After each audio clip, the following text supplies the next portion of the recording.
Welcome to Energy Stew. This is Peter Roth, your host.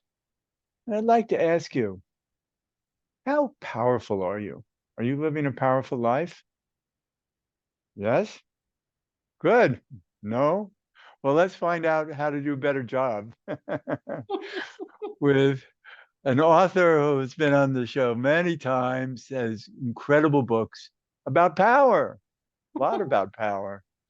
And we're going to get into it even deeper now because it's going to be about how her own power came through a challenging life.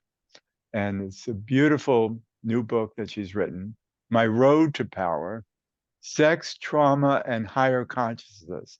How about that? Does that excite you? Excites me. It was a great book. I loved reading it. And to help us understand our own roads to power, um, by the author of also of the bestseller, The Road to Power. So now we're going to find out how she got this all, how it came about in a very challenging life. Barbara Berger, welcome. Welcome to Thank you. Energy Stew. Thank you for having me. And what a great introduction. That was very touching. Thank you very Well, you're yeah, I'm always amazed by you because you are such a pioneer. I mean, pioneer is a simple word to say about this life you've led. And it's all in this book. And you've much. put it all out there. You've bared your soul. It was And difficult to do, I must say. It was difficult. I, But I'm sure because there are so many pages that show that well, you're how bold you are. it came about because, as you know, my best-selling book, The Road to Power, Fast Food for the Soul, which has been translated to 30 different languages and has helped so many people around the world find their own power.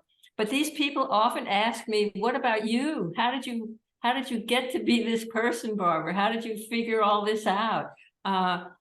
And then when I start to sort of talk a little bit about some of my experiences, everybody always says, oh, Barbara, you should write it down. And I've been hearing that for the last many, many years. So now I actually did it. Yeah, I wrote and it down. in great form. And so, but it said so much. I loved every page of it only because you're so brave and bold, and you have taken chances in your life that very few people would take, which Mhm. is why so many people don't feel as powerful or have lived as powerfully as you because they haven't taken these risks that you have. Mhm.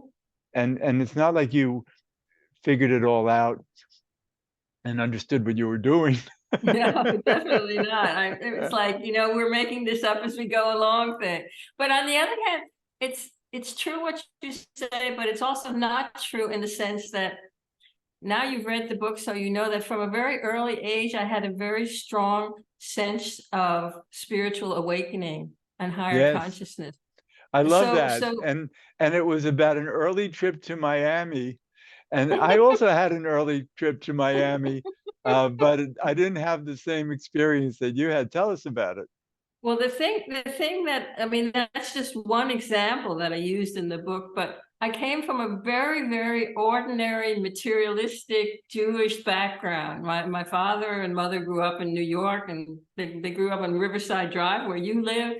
And the whole family, their parents were immigrants from Europe, and they worked in the garment district. And so everything was about success and money and material, uh, gaining more material things and money, all that. But I was different from the get-go. I don't know why the universe planted me in this family, but they did. And there was nothing in my environment that spoke of other things, but somehow or other, I knew that there was something else, that there was something more.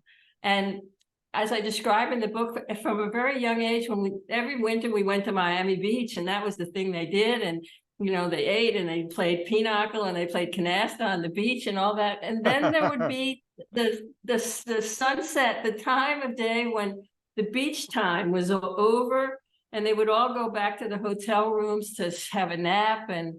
sleep and get ready for dressing up for dinner and going out and eating. And I used to stay alone on the beach and wander around because something would happen to me in that quietude.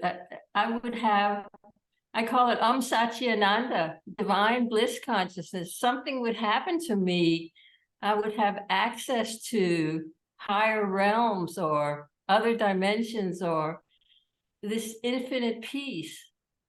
And so already at a very young age, but I didn't have the language. I didn't have any spiritual teachers. I didn't have anyone who knew anything about any of these things. And of course, I never told anyone about it. But I'm just saying that that was an experience that was with me from the beginning.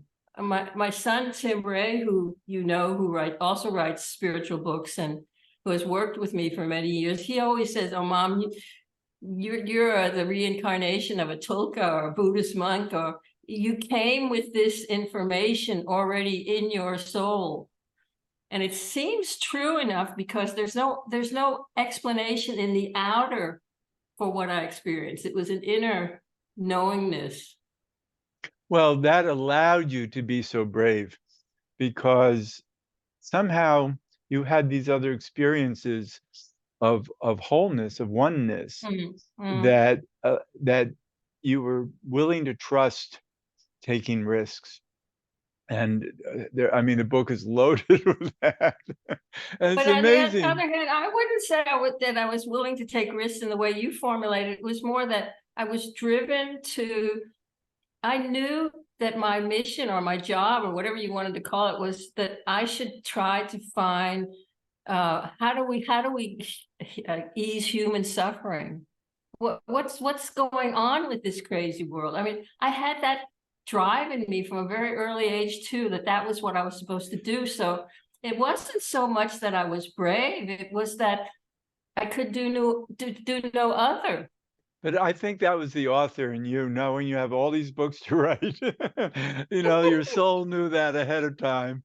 I And think you, so too, because I always was writing from very, very young age and writing constantly. It was my only solace, you could say. It was how I comforted myself and talked to myself because I was so alone in all of that, I felt all the time. yeah, it's so beautiful, this experience, all of these experiences you've had. And that's why this book is so rich, because you go from one to another that is mind-boggling.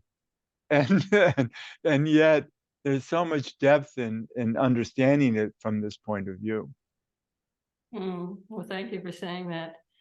Well, again, and then you could say that life put me in the situation that I had a boyfriend by the time I was a teenager, and I had been struggling in my family of origin the whole way through, and it was a very dysfunctional family, and I felt very alone and didn't know how to deal with it. But anyway, I had all these boyfriends, and then I had a boyfriend when I was like 17. And I have to say, my father was a high military man who worked in the Pentagon. But that was why we lived in Washington, D.C. in a suburb in Bethesda, Maryland, because my father worked in the Pentagon. And then there was the Vietnam War. And this guy I had fallen in love with, he got drafted because he dropped out of college. Steve Berger was his name. He dropped out of college. I was still in high school. And that did not go down well in my family. And Right. so, and then I got into Sarah Lawrence and I went to New York, and you know, Steve and I, then we got married because my parents would not let me go, and I was underage. And at that time in New York, if the man was 21 and the woman was 18, then I didn't need parental permission to marry Steve. And so on the day after he turned 21, we went to the courthouse in Yonkers and we got married. It took like 2 seconds, but we did it because I wanted to be free. And so it's not like I wanted to get married, and it's not like he wanted to get married, but it was the only way out of that family prison that I found myself in. And there's a lot of details about that in the book if you want to read it. But after that, and then we did some traveling and so on, but then because of the Vietnam War and because Steve had dropped out of college, he got drafted. And this was in the early 60s.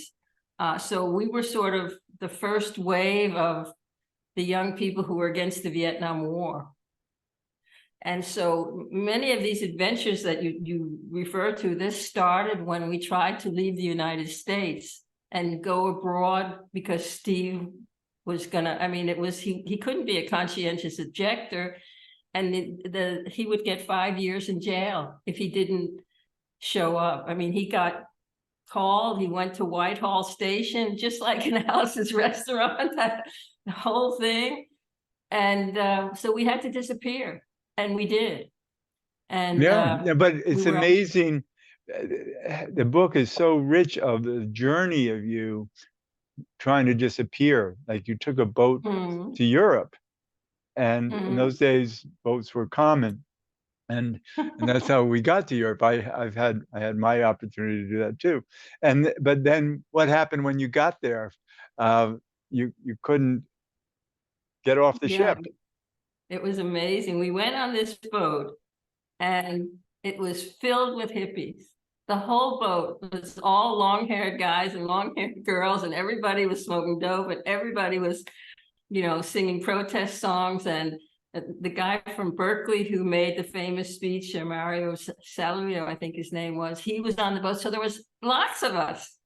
And when we came to England, the boat was going to dock in Southampton. When we came to Southampton, then, they put the ramp up and everybody sort of walked off the boat except us. They stopped us and they said we couldn't get off. And it was like, what? Like, why us? I mean, it was like, we weren't any different from any of the other people. And so we couldn't get off. They wouldn't let us off. And everybody else got off the boat. And then we were locked up on this boat for 3 days and 3 nights. And there was a captain of the boat. He was still on the boat, and he took pity with us because he thought, that what's with these 2 young people? What did they do? So he would invite us to dinner every night in his cabin, and we drank wine and has feasted with this captain. And then after 3 days and 3 nights, the police came and got us.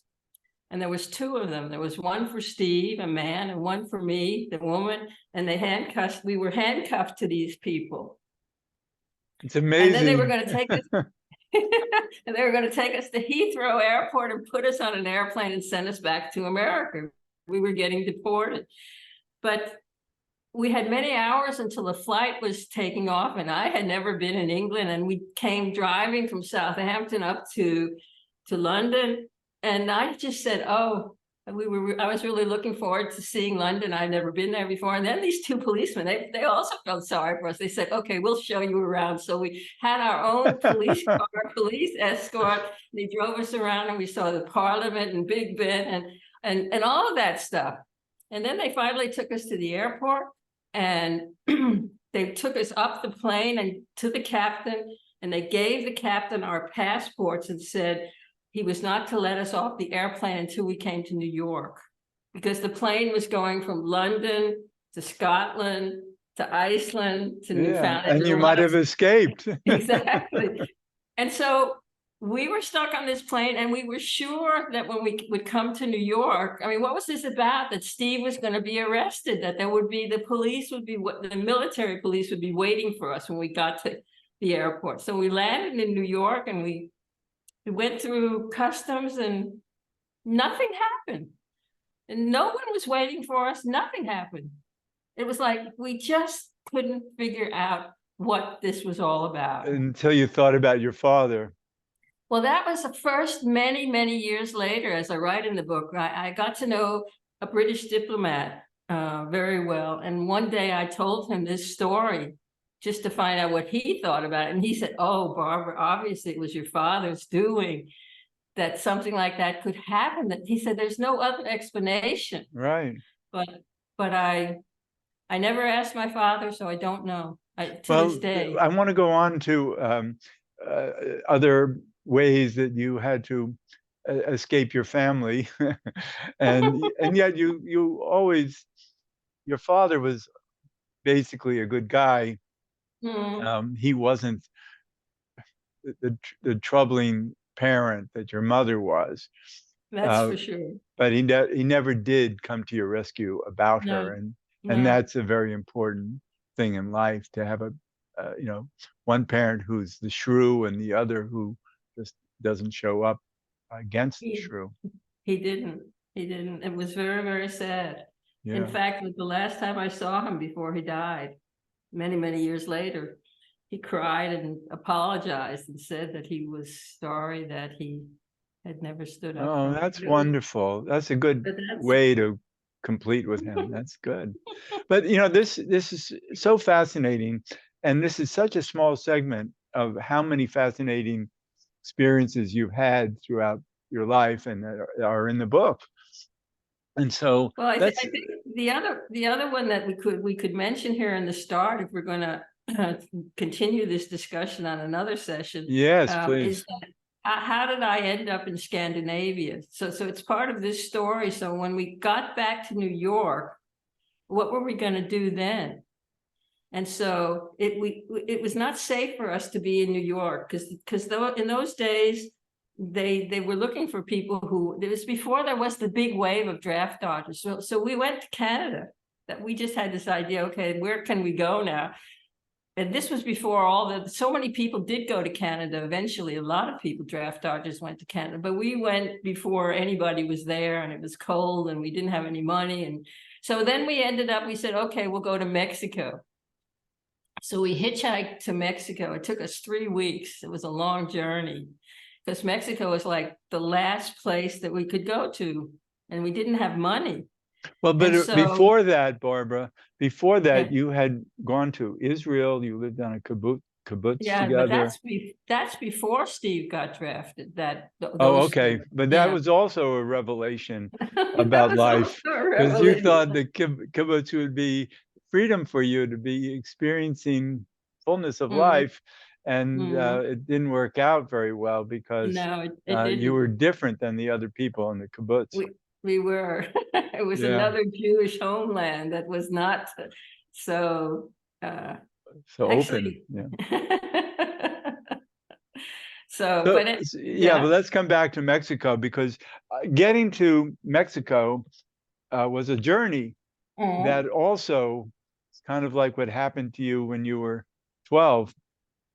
And Yeah, uh, I had yeah, a really, really powerful awakening experience on this journey. And that happened after, again, smoking too much dope, getting stoned, being afraid, traveling, the hardships of the journey.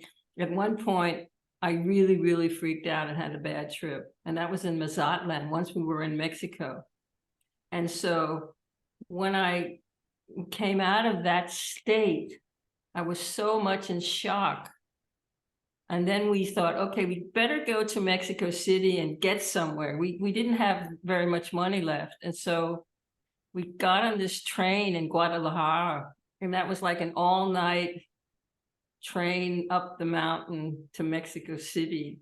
And we only could afford to be in third class, which was filled with people with animals and goats and chickens and children. And it was like, and there were these wooden benches that people were sleeping on and trying to sit on and so on.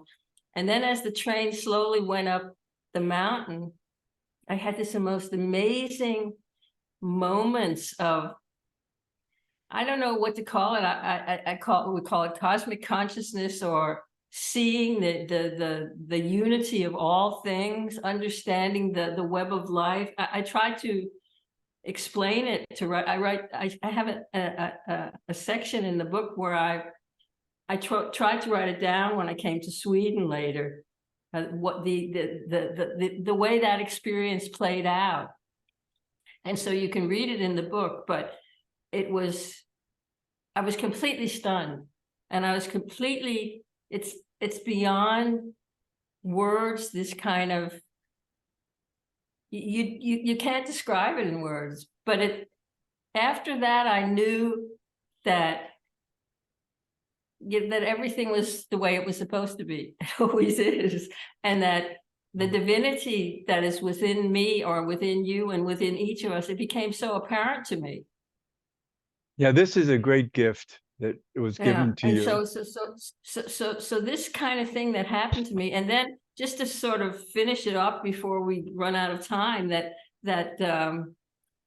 when we finally got to Mexico City, the very first day, we didn't know anyone. We only had $150 left. We didn't speak Spanish. It was like, what were we doing there, and what were we gonna do?